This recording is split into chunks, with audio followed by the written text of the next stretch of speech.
Hello, EXPers. I'm now going to go over the follow-up strategy section for tips and tricks on converting the leads. Just going through little strategies that make a big difference here. So, starting off with best practice for when a new lead first pops into your database. Making the phone call, sending a text, those sorts of things are first and foremost. Make that phone call, speed the lead. The quicker you call them, better chance you've got of getting a hold of them, which is I'll actually explain more in depth on the next slide here. When the leads come in, just the way that KB Core works, sometimes the registration name might reflect something kind of clumped together based on their email address, such as this example. Stacy H. Sugar all together as their name. Take the time. I see it so often that people don't even take the time. Obviously, this lead's name is Stacy Sugar. Take the time to split it and get her first and last name in there properly. That way, correspondence goes out easy. It just keeps your database nice and clean. Make sure you classify the lead properly: prospect, active lead, client, under contract. Really, I mean, under contract and client, how you classify the status is up to you. What you consider a new prospect, an active lead, it's really your own definition. But obviously, someone that's an active, I wouldn't move someone to client until you've got some really good rapport and there's a good chance maybe you've had a listing or a buyer consultation. Maybe even they've signed the listing, a buyer broker agreement, those sorts of things to where they are officially client. And then how you define prospect and active lead is up to you, but it just keep consistency so you can organize and sift and sort and visually see who your most active people are. Create and utilize the hashtags to stay organized. However you want to organize them, and create the hashtags as labels to stay organized. Check their email address for misspellings. This is very common whether leads do it intentionally or not. There are often, if you look, it should be one of the places that your eyeballs first go to when you get a lead is look at the email address. From front to back, I can't tell how many leads I've gotten, whether it's they meant to or not, they left the M in com off. So it's just .co. Or they might have spelled something wrong in their own email address. People mistype their email addresses into forms. For instance, with the Making It Rain sign up, you'd think that everyone would sign up and put they're signing up for a company program. You'd think that people would sign up with the right email address, but I still get tons of people that sign up and see tons of people that sign up for the program and they're just in a rush and they mistype their own email address. So you've got to look at the email address, make sure it makes sense, and correct it if there is a something misspelled or an issue. You'll be surprised how often that happens. If you don't notice it, you're not sending an email to the proper address, and of course it's going to get bounced. Your eye should also go to the homes that they've looked at. So go look see if you see a theme with the houses that they've looked at. Now, don't overanalyze it and wait to make the first phone call and overanalyze and looking at the homes. But take a look at the homes real quick. See if they're just looking at condos, what price range. Maybe they're just looking, you'll notice that they're looking at a home with a certain feature like waterfront property or pool or single level. See if you notice a trend there so that way you can gear your phone call towards it. And the more information and specific you can be about how you with the information that you share when you open up the call, the more receptive they'll be. And your eyes should also go to their saved search alert. So I'm going to shift to KB Core here and show you where that saved search is going to be. So I'm going to go into a lead here. Alerts. So when a new lead pops in, they're automatically set up on a saved search. So they receive properties alert emails based on their criteria, and they receive new property emails on a daily basis. So I'm going to go to alerts here within the leads profile, And you can see the criteria for their alert right here, the basic layout. You can see the results, you can see the information, and if you want to edit it, you can come in here, change the listing types, change the city, change the area, the keywords, change the price range, square footage, bedrooms. You can hone in on their search here, and this is essential to come in here and edit, especially if you've spoken to somebody and you've got more specific criteria about what they're looking for. You have to remember to come in here and adjust their search so you're sending them properties that match their criteria. Do some research.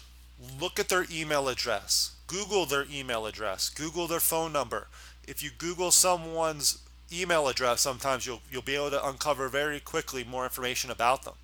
For instance, and this is an easy example, for us as agents and our email addresses being eXp Realty, if someone registered with that email address and you go on to exprealty.com and search for that person in the company directory, you're going to find more information about them in a split second. It's obvious because we're agents and we want our information out there, but this goes the same for a lot of different companies. If someone's got a company specific email address, go to that website and look up more information about them in the company directory. I can't tell you how many times I've gotten a lead come in and if your eyes go to the email address, and if it's a company specific email address, you can go and get more information on that company site. Google the name, Google the email address. Whoops, bounced the head too quick there. Companies like Intellius and Spokeo, which are third-party information lookup platforms, help you basically Google somebody, put in their name and the information you know about them, and it looks them up, and you can find, and it gives you more information about them, including, and Spokeo and Intellius have both gotten better at this, including cell phones that are attached to that person, so you can get more numbers, specifically in a lot of cases their cell phone number, to try and call them on. And then of course try to connect with them on social media, Facebook, LinkedIn.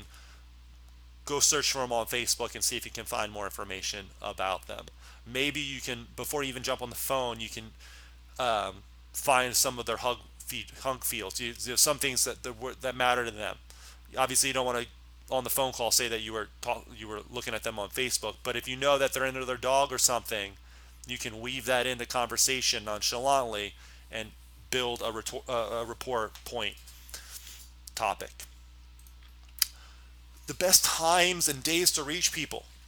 Now, I'm not saying you should be calling leads every day, but Wednesdays and Thursdays are the best days to get a hold of people, as well as between 4 and 5 p.m. when most people are, for the most part, getting off of work, as well as between 8 and 9 a.m. before they get to work. So as you're call blocking, I highly suggest picking up the phone before people get into work. Around lunch is a good another time block, but definitely before work and after work, 4 to 5. And here, these are statistics. You look this up across the board. I don't care. I've never seen anything. I've seen the figures vary slightly, but they're all consistent with how if you get to a lead and call them or try and contact them within 5 minutes, the longer you wait past 5 minutes, your odds of the odds of you connecting with them drop dramatically, as opposed to connecting with them within the first 5 minutes. Right there, they're searching on your website. If you connect with them while they're on your website, while they're thinking about that home search, while it's top of mind, you have the best chance of getting a hold of them, because you know they're captured. They're probably sitting there at their computer or on their phone, and if you call them, they've got their phone right in their hand already or right in front of them. It also allows you to talk to them right while right now their thought process is looking at homes. If you call them back in a few hours, they might not even remember that they were looking at homes or what websites they were looking on. So speed the lead is huge. As far as call follow-up, kind of like what I mentioned in there, you can set call reminders for all your new leads and utilize the Smart Campaign tasks, the call reminder tasks, but I like just call blocking.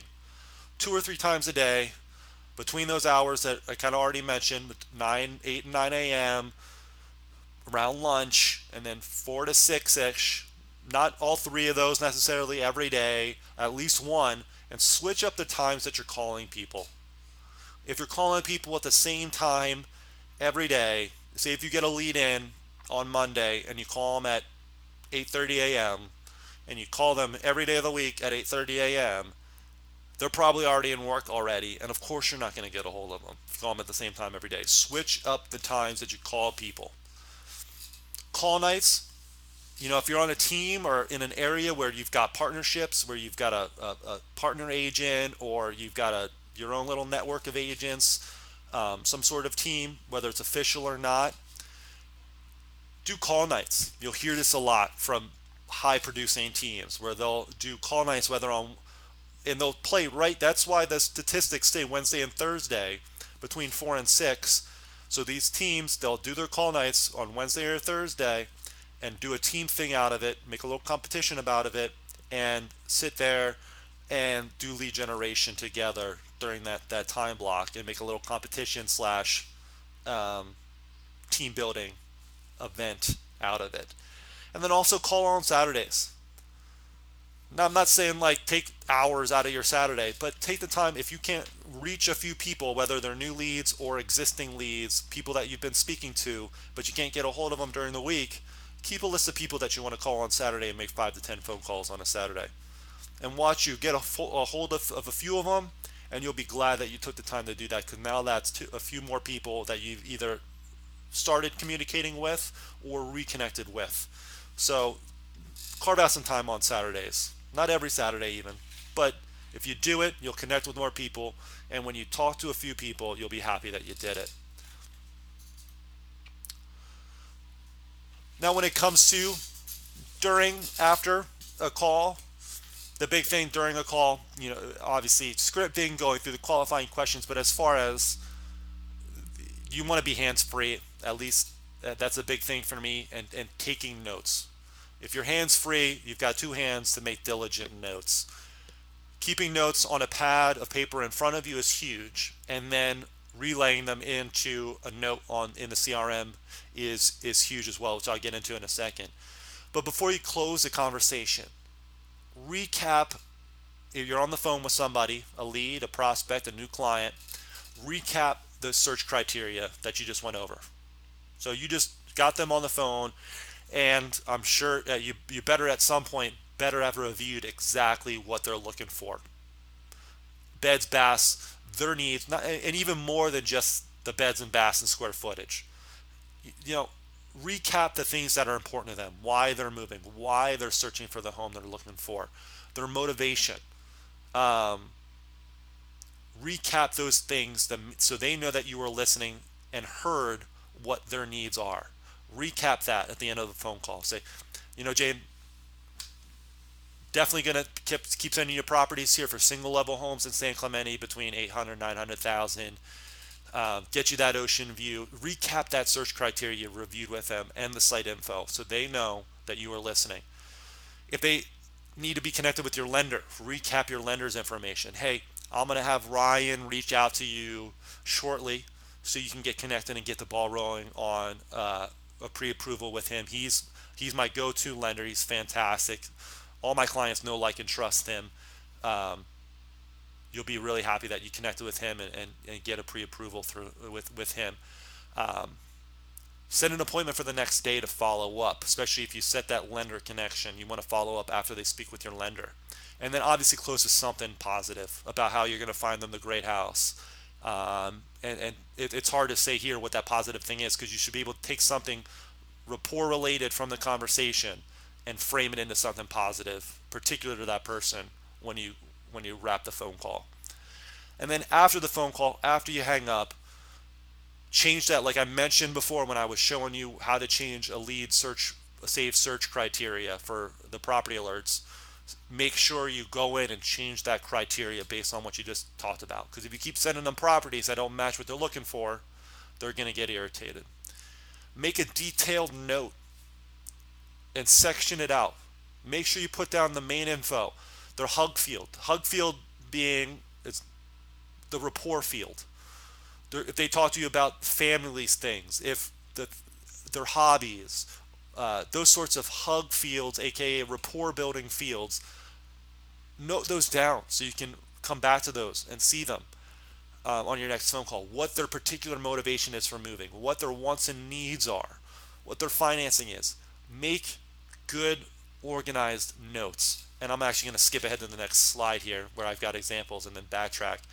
Here are some live examples of notes that I pulled and made from phone calls that I've been on. So, what the ongoing goal is, what the main information is. The hug field you can see here on the left column here. This gentleman's son was a professional baseball player, so that's a huge hug field. So obviously, when I reach out to him in the future, I'm asking about his son as well. I even set up a Google search alert so I knew what was going on professionally with his son. Um, the middle column here, this woman's grandparents, her parents, and she was helping her daughter search, and so nonetheless, her parents, the daughter, the home buyers, the daughter, so her grandparents lived in the high desert here in California, and wanted them to be closer to the grandparents. The family was the hug field. In particular, the grandparents' current situation, they wanted them to move from the high desert closer to the beach here. Um, Motivation, what their motivation is. They're looking to downsize. They're looking to get the grandparents closer to the kids. They're looking to get more updated home. Find a starter home for just going through these exact examples here. Um, they want the land, space, what their wants and needs are, the financing situation, those sorts of things. The lender, so you can see on the one on the right, I connected them with my lender, Michelle. Having a note like this, so when you make a follow-up phone call, because you will not remember these things, I don't care if it's tomorrow, next week, or especially in a few months if you reach out to them, you're not going to remember all these things. But if this note's right here, you're going to make that phone call in the future and you've got all this information that you can reference. It makes for a much smoother rapport building conversation during that follow-up conversation. Text them after the call. Shoot them a text, recapping again, saying thank you, and recapping how you're going to help them. Send them an invite. If there is a follow-up appointment that was made, send them an invite. If the lead has a local home, if they're a home seller as well, that's when you put it on your listing agent hat and maybe prepare a CMA and drop it off. Prepare a pre-listing package and pop it off and drop it off. Set a reminder. You've got to remember to set a reminder, whether it's a week in advance, later that day. If they say 6 months, they're not ready to start searching for homes for 6 months. Rule of thumb, cut it in half or even less. If someone tells me that they're not going to start their home search for 6 months, I'm cutting that in half and I'm calling them in probably every month, if not 2 months at the max. Because what will happen is they'll decide to start looking at homes earlier. They'll start to visit open houses and they'll connect with an agent there. That now, when you're making a phone call in 3 or 4 months or 5 months, if you really wait till the last second, the further you wait, you're either going to pick up the phone and they're going to say that they're already working with an agent now because you were too passive, or worst case scenario, you're going to get that phone call and they're going to say that they're already in escrow on a house, and that's really going to be painful. So don't wait too long to set reminders and reach back out with people if they're not immediately ready. Don't wait if they say 6 months, do not wait 6 months, or that opportunity will pass you by.